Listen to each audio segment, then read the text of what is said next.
Welcome to CivilNet. My guest via Skype is genocide scholar and professor of history at Clark University, Dr. Taner Akcam. Dr. Akcam, thank you for joining us. Oh, it's a pleasure for me to be with you. You recently published a series of articles in Taraf about Turkish history textbooks that children in Turkey use for their history lessons. Yes. I think that for many Armenians, it does not come as a surprise that Turkish textbooks, history textbooks, would portray the Armenians in a light that was not conducive to historical realities. You wrote extensively about this. Please tell us, why is it that right now this has become an issue? Because of Turkey's democratization process, or so-called alleged democratization process, and there is a development also regarding how Turkey treats the Armenian issue, quote unquote. This is totally new. How they really tackled the issue, how they handled the issue. Let me give you a brief overview. Actually, in Turkish historic textbooks, contrary what Armenian may or may not believe, there was almost nothing on Armenian genocide or Armenian issue. I remember my going to school until maybe, I don't know the exact date, but maybe until 2000, there was almost nothing on Armenian problem. And I checked the textbooks later. What I discovered in the early period, there was only one paragraph that during First World War year, Armenians in eastern provinces collaborated with Russians because of that reason, they were deported to Syria. This was all what was written on Armenians. And in 2000, when American Senate was almost passing a resolution on genocide, and when French Senate also passed the resolution of recognition of Armenian genocide, Turkish government decided to go in offensive, so to deal with Armenian genocide in a more radical way. And they planned also to change the Turkish textbooks and wanted to teach Turkish and Armenian kids in Istanbul, of course, how Armenian committed genocide against us. But in that process, then the Turkey's membership to European Union, the process of membership accelerated. And during that process, European Union and Turkey Education Ministry really took some attempts. They established commissions within Turkish Education Ministry, and they screened Turkish textbooks, and they took out all racist words or speaks or anything that really includes the hate speech. And we really know that there were reports of this commission and so on, and we thought, there is a positive development. And during that period, even Tayyip Erdogan, in his early year, he sent a circular to all our governing bodies saying that don't use anymore alleged Armenian genocide or so-called Armenian genocide. So a kind of a respect. And then Turkish Education Ministry, during this talk with European Union, they also publicly announced that they are going to teach both versions of history. The Armenian version, as if there are... So there are two versions of history for Turkey. This is something positive. They promise to teach the Armenian version, quote unquote. That happened, genocide and so on, and the other version also. And then I thought, personally, we are somewhere there, that they really changing the Turkish textbooks, and they maybe say that it is not a genocide and so on. But on the other side, they put our version also, that what happened Armenian was a genocide. So what happened? What changed? Sorry, go ahead. No, exactly what changed. And And I never thought, this was the shock for me, the surprise, because I was not following the Turkish textbooks every year. And especially the last year, the condolences of Prime Minister and the Davutoğlu's famous or infamous theory of just history or just memory, that namely the Armenians suffered, I mean, acceptance of Armenian suffering, you know. This is a kind of a progress from Turkish perspective. And then Davutoğlu's suffering and the theory and Erdogan's condolences, then you may think that, okay, there is opening. And Davutoğlu, even after Erdogan's condolences, made a couple of statements and said that we did and we are progressing, we are trying to approach to Armenians. Now it is turn of the Armenians, so the Armenians should now do something and they should come closer to us.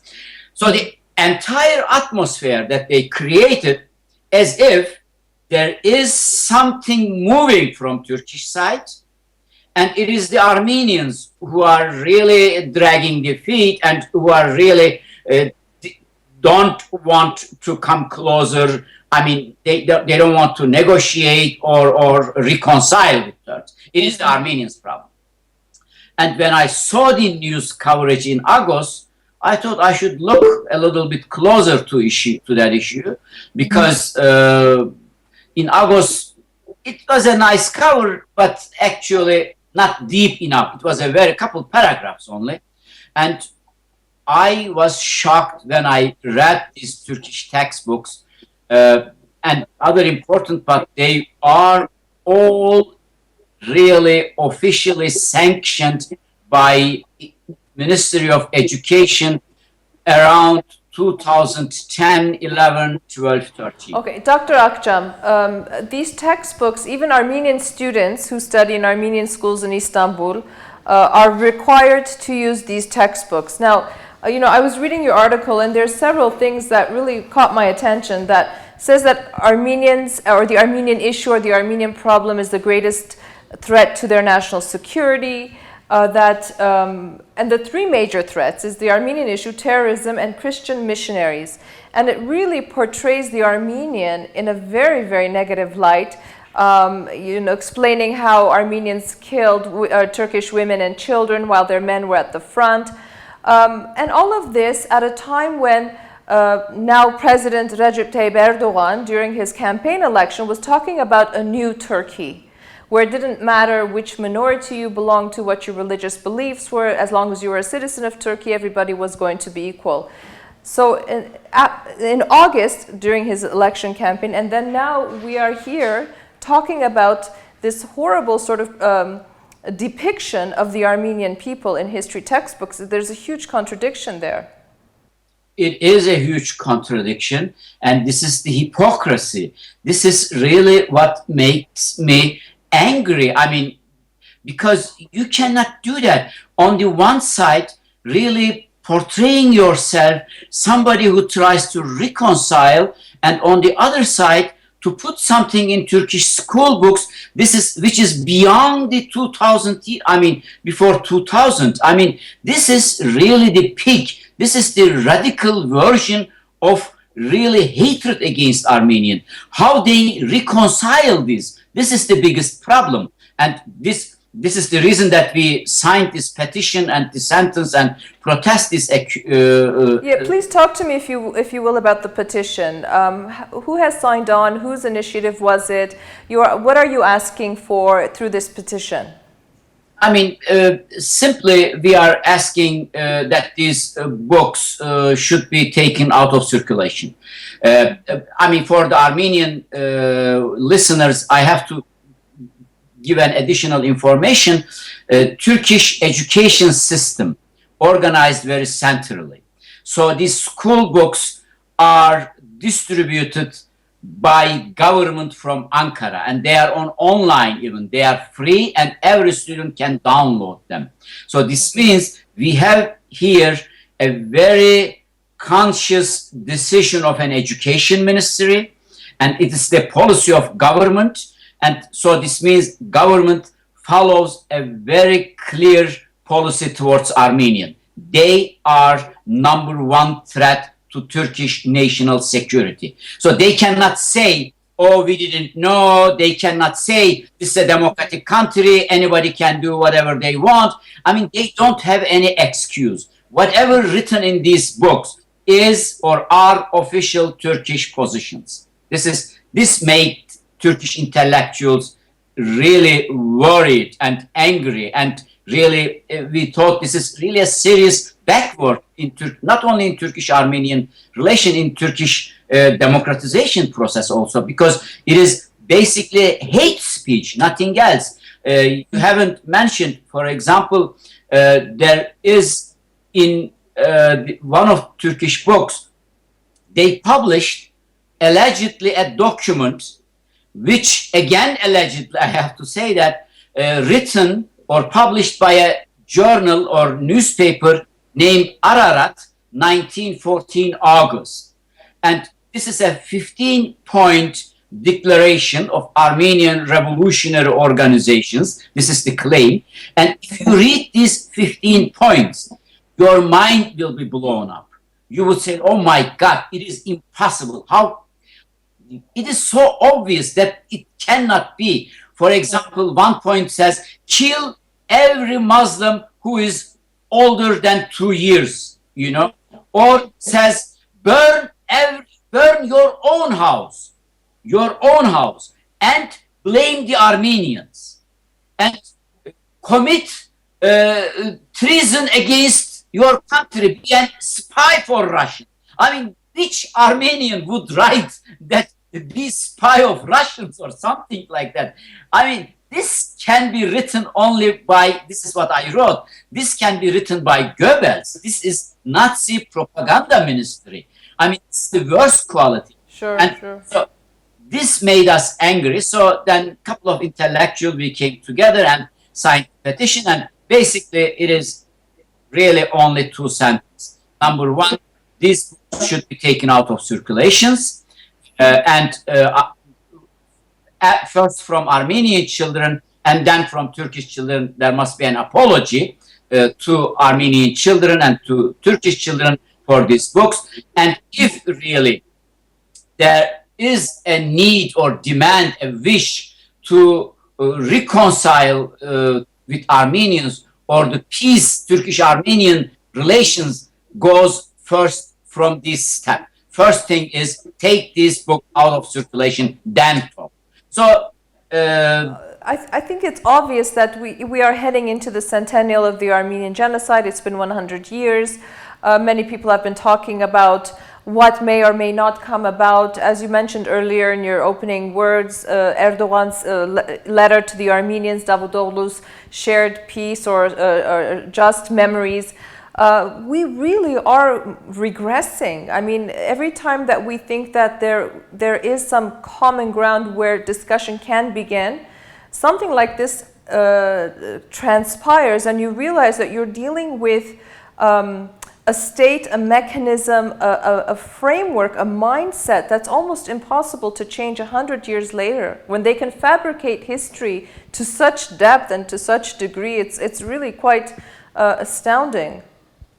It is exactly it was the reason why Orhan Pamuk, Fatih Akın, Hasan Cemal, and Ahmet Altan, these are really four very prominent individuals in Turkey, signed the petition. And Armenian friends also should know these individuals refrain actually signing petitions. Principally, they never signed petitions in that kind. So they said that this is too much. And when we approached to them, they all signed this petition. And they all know, I mean, this is what I can tell also, this is not only one event, one action that really some intellectual are thinking. We think that we should really proceed this. It is very important, as you said, the 100th anniversary of the Armenian genocide is approaching, and Turkish government really is going to put up smoke screens, you know, along the lines of claiming to be interested in making amends and that Armenians are the ones who keep backing away and so on and so forth. So they are going to try to create the impression that they are the side that is willing to compromise and find solution, but not the Armenians. And because of that reason, I can speak in my name and in name of a lot of other Turkish intellectuals, and I ask the Armenian friends also, wherever you face Turkish responsibles, politicians, please place these textbooks directly in front of them at each and every opportunity, in which they speak on the subject, and tell them, what about these books? Take this book out of circulation, then we can talk. This must be our position. I don't think that without taking these books from circulation, there should be any talk with Turkish authorities. Dr. Taner Akcam, thank you very much. Thank you for bringing this issue to a much wider audience. We will be following the process as it moves forward, and we certainly hope that these books are pulled from the Turkish education curriculum. So thank you very much for all your work. Thank you for the effort, and thank you for this interview. Thank you very much. It's always a pleasure for me. I'd like to remind our viewers that my guest was Taner Akcam, Professor of History and a Genocide Scholar from Clark University. Stay with CivilNet.